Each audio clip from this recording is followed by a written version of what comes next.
Uyu yitwa Joshua Muriyuki Macharia, umwe mu barwanye mu ngabo z'abamawumawu barwanya ubutegetsi bwa gikoloni bw'Abongereza muri Kenya.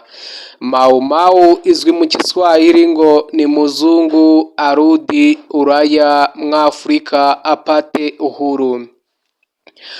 Umunyamakuru atangira amubaza ati mu mwaka w'1952 hashyirwaho state emergency wari urihe? Ati nari ndi mu gace kitwa Marania mu ntara ya Meru. Aha niho benshi muri twe twari turi nk'abarwanyi ba Mawumawu, ni naho twafatiwe. Ese ubundi bingo ni state emergency ni iki? Byabaye muri iki gihe mu gihugu cya Kenya. State Emergency Declaration ni itangazwa ry'ibihe bidasanzwe byihutirwa mu gihugu, bigatuma amategeko asanzwe ahinduka by'agateganyo kugira ngo ikibazo gikemurwe vuba.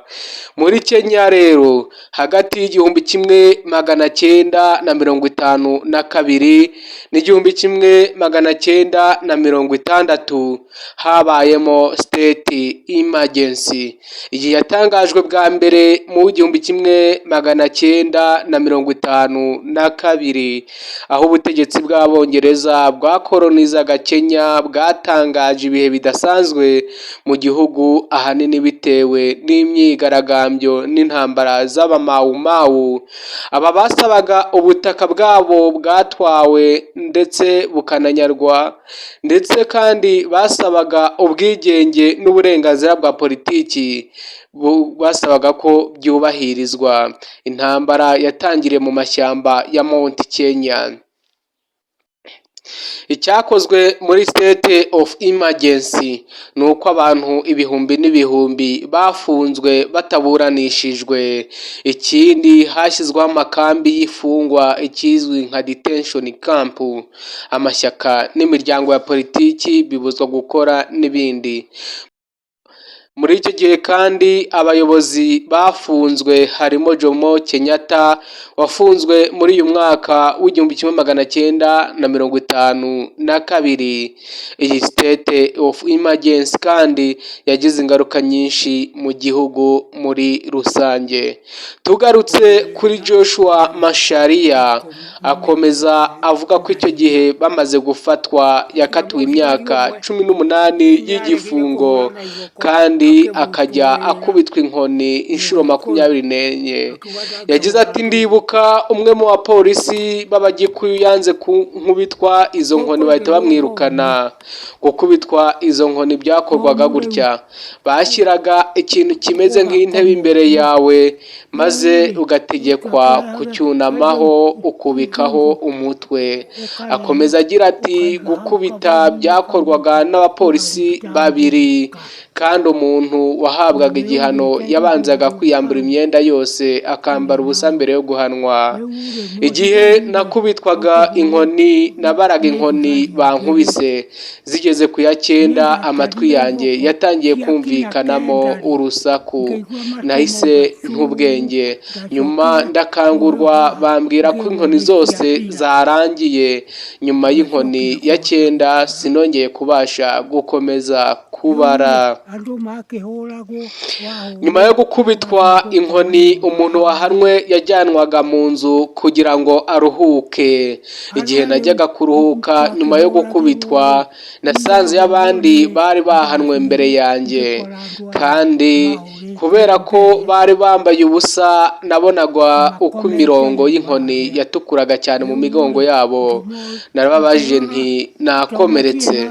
Baransubiza bati genda wikoraho wumva uko bimeze.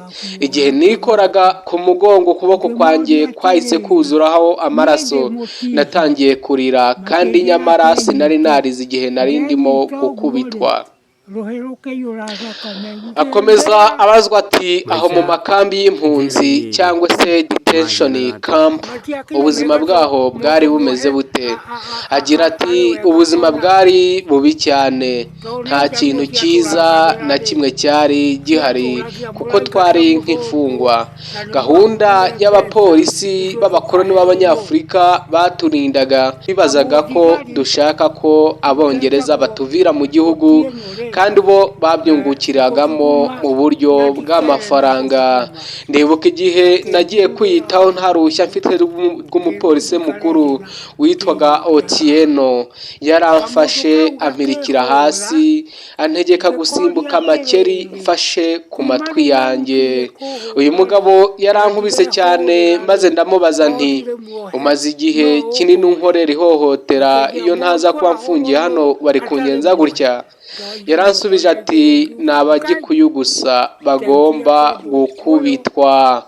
Ubwo nazamuye amaboko yanjye saba Imana, ndavugira nti Imana yanjye umfashe, kuko natinyaga ko uwo mupolisi yaba agiye kunyica. Nyuma y'igihe maze gufungurwa najyanye umugore wanjye kwa muganga mu gace ka Nakuru, mpurira na wa mupolisi mbona afite ibitabo by'ibitaro. Nabwiye umugore wanjye ati uyu niwe wa mupolisi nakubwiraga wampohoteye ubwo nari mfunze. Narahagurutse niteguye kumurwanya, nashakaga kuba namuruma n'amenyo yanjye dore ko nari nkiri muto mfite amenyo akomeye cyane. Nuko umugore wanjye yatangiye kurira agira ati urashaka gutangiza imirwano ngo usige? Ninde uranyitaho ko ndwaye? Numvise amarira n'agahinda k'umugore wanjye, mfata umwanzuro wo kuva muri ofisi. Akomeza agira ati impamvu y'ingenzi twashoboraga gukoresha ngo turwanye abakoloni ni ukwitonda no gutegura ibyacu neza. Urugero, abanyafurika bahawe akazi mu mirima y'abazungu bateguraga bakanagaba ibitero simusiga mu gicuku. Nijoro abakoloni babonaga umuriro mwinshi kandi ahantu henshi, kuko rimwe na rimwe baravuze bati abamawumawu baragenda nk'indege.